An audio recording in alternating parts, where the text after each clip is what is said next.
Oi, turma, prontos para mais uma aula? Estamos aqui de volta, né? Bom, olha, hoje nós vamos dar sequência ao nosso tema, né? Que tá lá na página 20 de vocês. Eu vou pedir para vocês acompanharem depois, tá bom? Agora, nós vamos seguir com o abstracionismo lírico ou informal. Como eu disse, está lá na página 20, tá? Abstracionismo lírico ou informal. A arte abstrata ou abstracionismo, turma, geralmente é entendido como uma forma de arte, especialmente nas artes visuais, certo? Que não apresenta objetos como eles realmente são. Eu não reconheço a imagem, né? Quando eu estou falando de abstracionismo, eu não reconheço a imagem. Ela existe, mas eu não reconheço, tá certo? Agora, a arte abstrata, ela se concretiza, turma, somente através de formas, cores e também texturas, tá certo? Agora, eu observo a imagem, né? E eu mesma faço a minha leitura. Vocês também fariam o mesmo. Cada um vai fazer a sua leitura, né? É, porque cada um vê de forma diferente, né? As coisas. Pode ser isso, pode ser aquilo. A gente nunca vai ter a mesma resposta, né? Na arte abstrata. Agora, por esses motivos, turma, que eu acabei de citar, ela passa a ser uma arte abstrata e não figurativa. Na figurativa, é claro que eu reconheço a imagem. Agora, na abstrata, ela existe, mas eu não reconheço, né?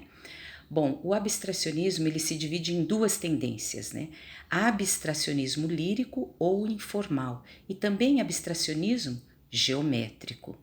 Agora, qual é a origem do abstracionismo? Ela está relacionada, turma, intimamente com as vanguardas artísticas europeias lá do fim do século XIX, e que também é chamada de arte moderna. Depois vem o expressionismo abstrato, né? Lá na década de 40, 50, né?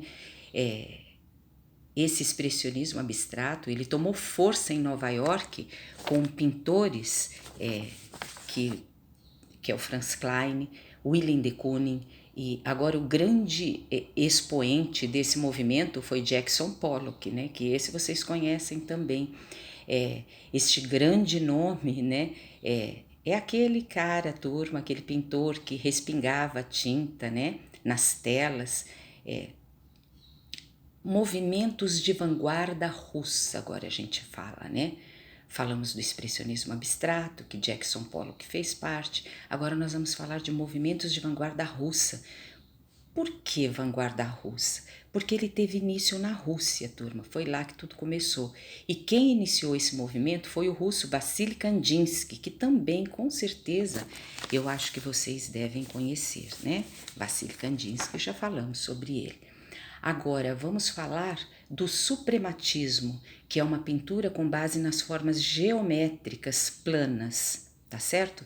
E seus principais elementos são retângulo, triângulo, círculo.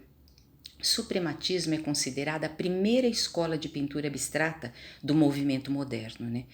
Principais nomes desse movimento, que é o Kazimir Malevich e Vladimir Mayakovsky, é um nome aí russo, né, turma? Vladimir Mayakovsky. Suprematismo, ele é um movimento artístico russo, como eu disse, tá bom? Agora nós vamos falar também sobre o construtivismo, que teve início na Rússia também, né? A partir de 1913, foi um movimento de vanguarda também no país com uma forte influência na arquitetura e na arte ocidental. Principais nomes, né, desse movimento Vladimir Tatlin, depois é Alexander Rodchenko e Naum Gabo.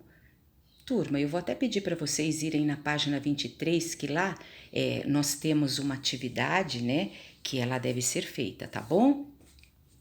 Então, não deixem de fazer as atividades, tá, turma? Bom, nós vamos falar agora, né, sobre a arte mexicana, que consiste em várias artes visuais e essas artes, elas seguem a história do México, né? Os artistas, quando iam colocar na tela seus trabalhos, era sempre contando a história, né? do México. Agora, no início do século XX, aconteceu a Revolução Mexicana, turma, e ela teve um efeito dramático na arte também, né? Como eles seguiam a história, ela também teve um efeito dramático na arte. E o governo encomendou murais para edificar murais, né, para edifícios públicos, para reforçar as mensagens políticas, especialmente aquelas que apresentavam temas mexicanos ao invés de europeus. E com isso surge o movimento muralista mexicano, que atingiu seu auge na década de 1930, mais ou menos, né? E seus 3 principais artistas, esses foram os 3 principais nomes, viu, turma, do movimento muralista mexicano, que é Diego Rivera, Clemente Orozco e David Siqueiros. Então guardem esses nomes, vocês vão ter de estudar esses nomes, tá? É bom, vocês vão precisar deles. Agora, nós temos também a Frida Kahlo, que foi uma pintora mexicana, né, conhecida por seus autorretratos de inspiração surrealista. Aliás, eu tenho uma aluna dessa sala que ela adora a Frida Kahlo, né? Então, ela é muito conhecida, turma, né, por seus autorretratos de inspiração surrealista. Na verdade, ela negava ser surrealista, né, mas era o que era a leitura que as pessoas faziam dessas obras dela. Ela foi um dos principais nomes da arte mexicana. Frida passou por muitas adversidades em sua vida, turma, mas ela superou todas e ela se consagrou como a pintora que foi, né? Agora, teve um relacionamento conturbado com Diego Rivera, que nós acabamos de citar, né? Que pertenceu ao movimento muralista mexicano. Ela teve um relacionamento bem conturbado com ele. Eles foram casados, mas com o tempo acabaram se separando, viu, turma? Ela tinha um problema sério de saúde, filha de um pai alemão, de uma mãe espanhola. Desde pequena, ela teve a saúde debilitada, turma. Com 6 anos apenas, ela já contraiu a poliomielite, que é uma doença, né, que deixou uma sequela no pé dessa garota, gente. Com 18 anos, depois ela sofre um grave acidente de ônibus e por esse motivo ela ficou um longo período internada num hospital, né, pelo acidente no ônibus, com o ônibus. Agora, se não me engano, ela sofreu uns, mais ou menos, mais que um aborto, viu, turma? Ela teve uma vida complicada, cheia de problemas, mas não desistiu de ser a artista que foi, tá certo? Agora nós vamos falar sobre escultura moderna.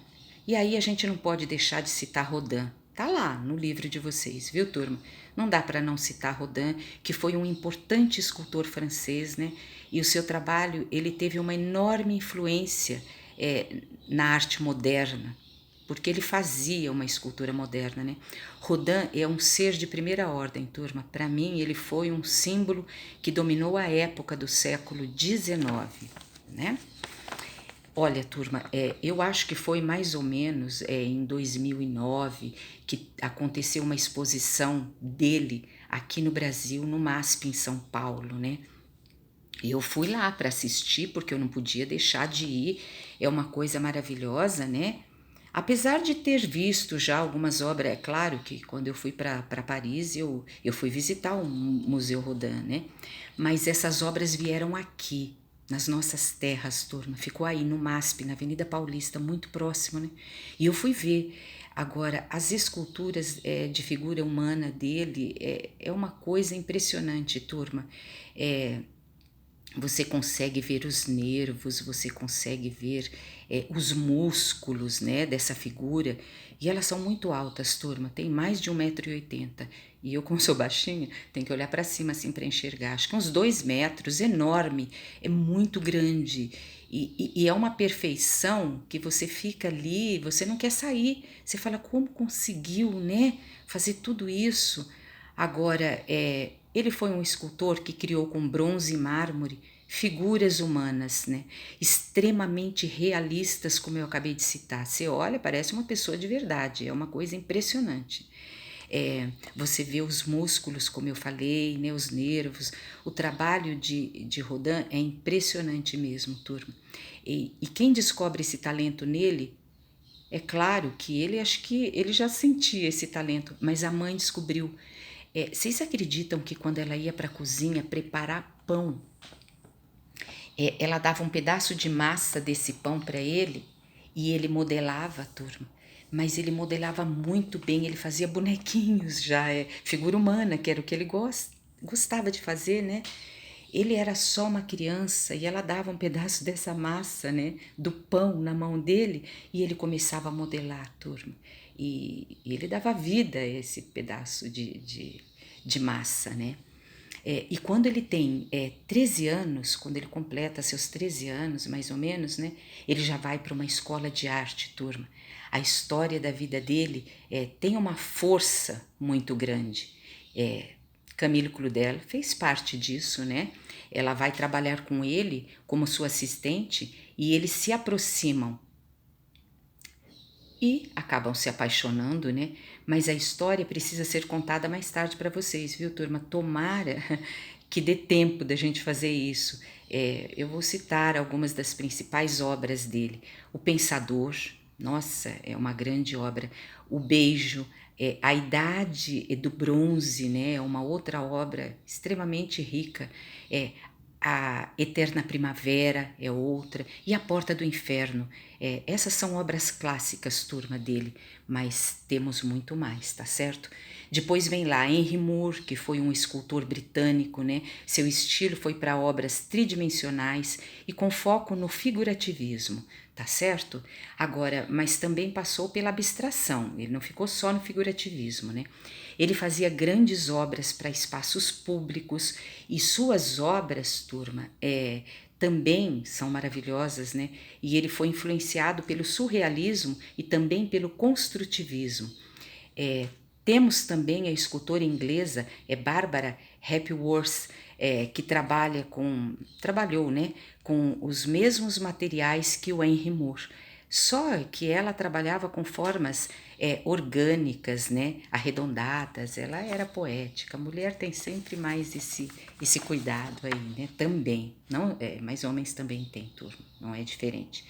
Depois temos o Romeno Brancusi, que é outro grande escultor, um grande representante do século XX, turma. E as suas obras, geralmente abstratas, né? Elas tinham formas simplificadas e ele sempre pesquisava novos materiais, né? Para modernizar suas esculturas. Ele passou por períodos como abstracionismo, expressionismo, dadaísmo, futurismo e o modernismo, né? Que não podia deixar. Bom, tá certo então, turma. Olha, por hoje a gente acho que completa aqui, né? Agora, a gente vai seguir online com a nossa aula, tá bom? Vamos para lá. E obrigada por hoje, turma. Fiquem com Deus, tá? Até já.